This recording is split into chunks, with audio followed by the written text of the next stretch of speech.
sur SCLS Coaching, la chaîne de l'épanouissement féminin, de la libération de l'énergie féminine, mais surtout la chaîne du glow up féminin. J'espère que vous vous portez bien. Donc moi je suis Alison Vincent, je suis maman de 2 enfants, je suis dans mon métier professeur et je suis surtout coach en amour de soi et en confiance en soi. Et moi je t'accompagne, toi queen, toi diva, à t'éclater dans ta vie, à libérer ton énergie féminine sans complexe, mais surtout à vraiment t'épanouir sur tes piliers personnels, professionnels et autres, pour que vraiment tu puisses vivre la vie que tu mérites. Donc pour cette vidéo sur le thème de l'amour, vraiment sur le thème de l'amour, en ce beau mois de février, je voulais vraiment que tu puisses vraiment prendre conscience de l'amour de soi, la valeur de l'amour de soi. Et surtout, quand on est femme, on a tendance à donner beaucoup de sa personne, à des fois trop donner, s'épuiser et après on ne se retrouve plus.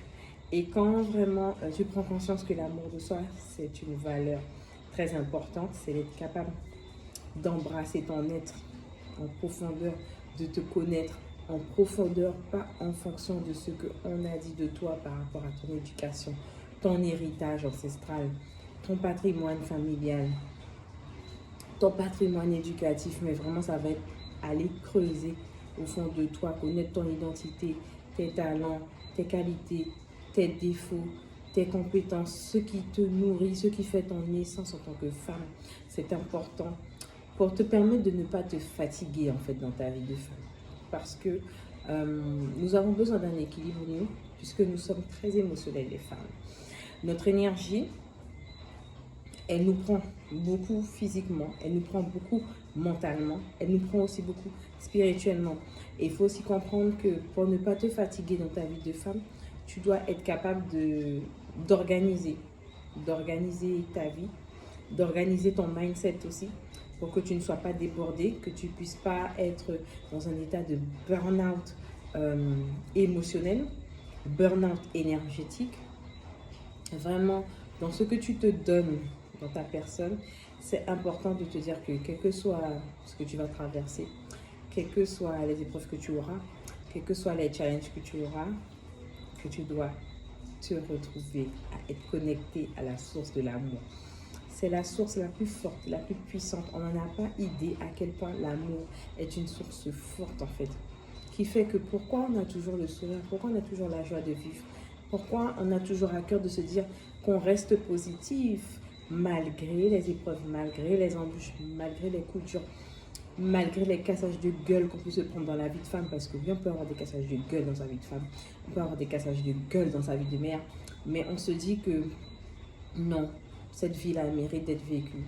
On a droit à ce bonheur, on mérite ce bonheur, on se donne tous les jours les moyens d'accéder à ce bonheur en se mettant en action, surtout en mettant la conscience, l'intention derrière nos actions pour que ça puisse porter ce fruit.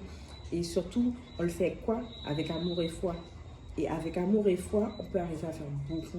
Comment tu te rends compte que tu débloques des situations parce que tu puises dans cette énergie d'amour, tu puises dans cette énergie féminine pour te permettre vraiment d'aller vers la solution, d'incarner la solution, de trouver la solution, de maîtriser le problème, de gérer le problème, d'être capable de remplir ton propre seau. Parce que quand on parle d'amour de soi, on parle de remplir son propre seau pour ne pas dépendre des autres.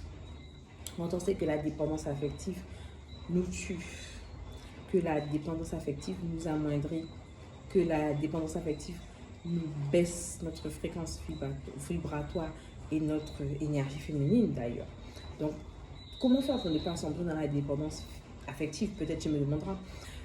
C'est un travail en fait avec ta propre personne et la guérison de tes blessures. Et l'amour, c'est la source qui te permet de guérir tes propres blessures.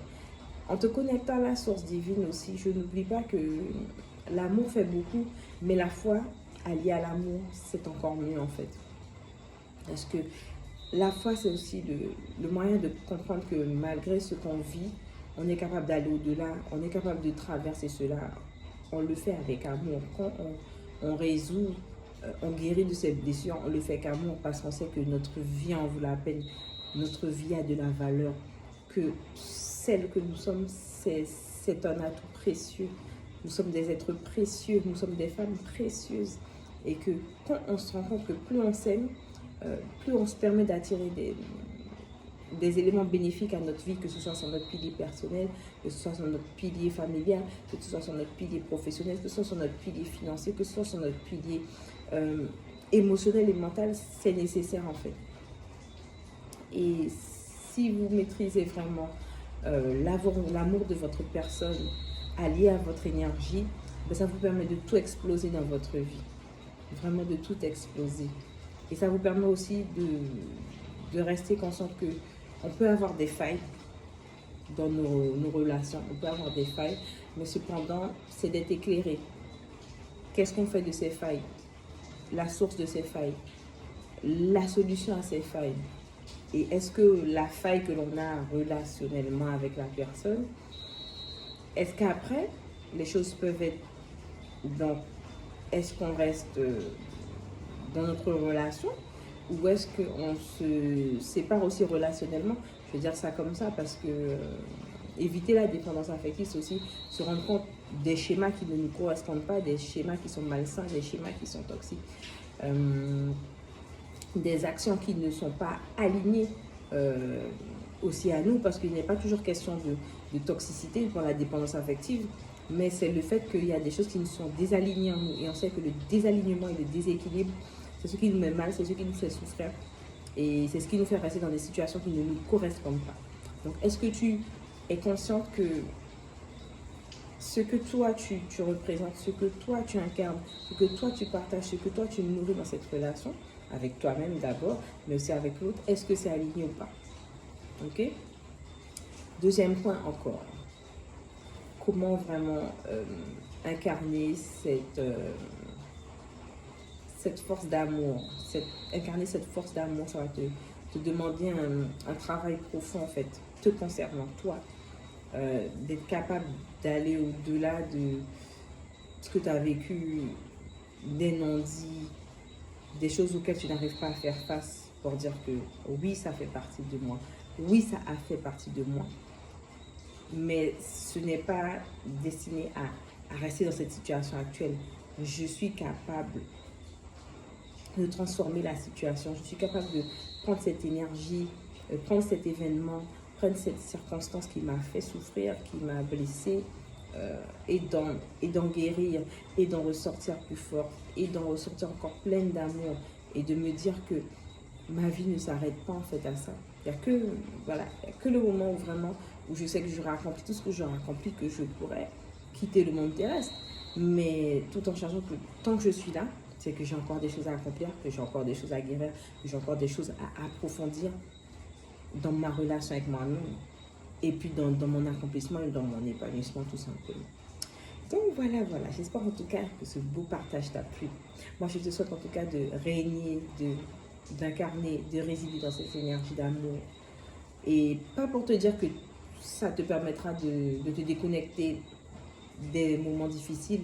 On n'est pas dans l'illusion ici, mais de se dire que quand on se sait, quand on se connaît, quand on se connaît, quand on s'aime vraiment, mais on s'aime avec une puissance, on s'aime avec une authenticité, on s'aime avec une vulnérabilité, on s'aime avec une profondeur où on sait que quoi qu'il en soit, quel que soit ce qu'on peut traverser, quels que soient les miroirs qui nous seront projetés par rapport aux autres, ça ne nous diminue pas dans notre valeur. Ça ne nous diminue pas sur ce que l'on est capable de faire. Nous sommes authentiques, nous restons authentiques. Nous avons de la valeur, nous sommes capables. Et ça, tu dois le garder en fait. Tu dois le garder. Que tu vas toujours renaître, tu vas toujours t'améliorer, tu vas toujours vraiment t'aligner de plus en plus au projet final, ton épanouissement et ton bonheur complet. Pourquoi devoir choisir sur des domaines de notre vie parce que nous sommes femmes, parce qu'on nous dit que tu ne peux pas avoir ci, tu ne peux pas avoir ça, que tu en demandes trop, pourquoi tu es exigeante comme ça, mais de se dire que non, en fait, on connaît notre valeur, on s'aime profondément et on sait que si on s'aime profondément, si on a foi en ses valeurs, en ces standards, c'est parce que c'est pour une raison et qu'on ne va pas se brader pour l'obtenir en fait. On sait très bien que c'est mérité et que c'est légitime surtout d'agir ainsi et de vouloir embrasser cet amour, cette abondance, cette énergie et tous ces cadeaux qui vont avec. Voilà. Bon, j'espère qu'en tout cas cette sublime vidéo t'a plu. N'oublie pas de liker, de commenter et de partager. Et moi, comme je disais tout à l'heure, je te souhaite avoir un mois sublime d'amour et que chaque mois, chaque jour que tu vives, chaque semaine que tu vives, que ce soit vraiment dans une énergie d'amour, une énergie de connexion avec toi-même, de profondeur avec toi-même, d'intimité avec toi-même et d'authenticité, de vulnérabilité avec toi-même, parce que ça aussi, ça fait partie du cheminement de l'amour, d'être vulnérable, d'être authentique. Voilà mes divas, je vous embrasse très fort et puis je vous fais de gros bisous. Bye.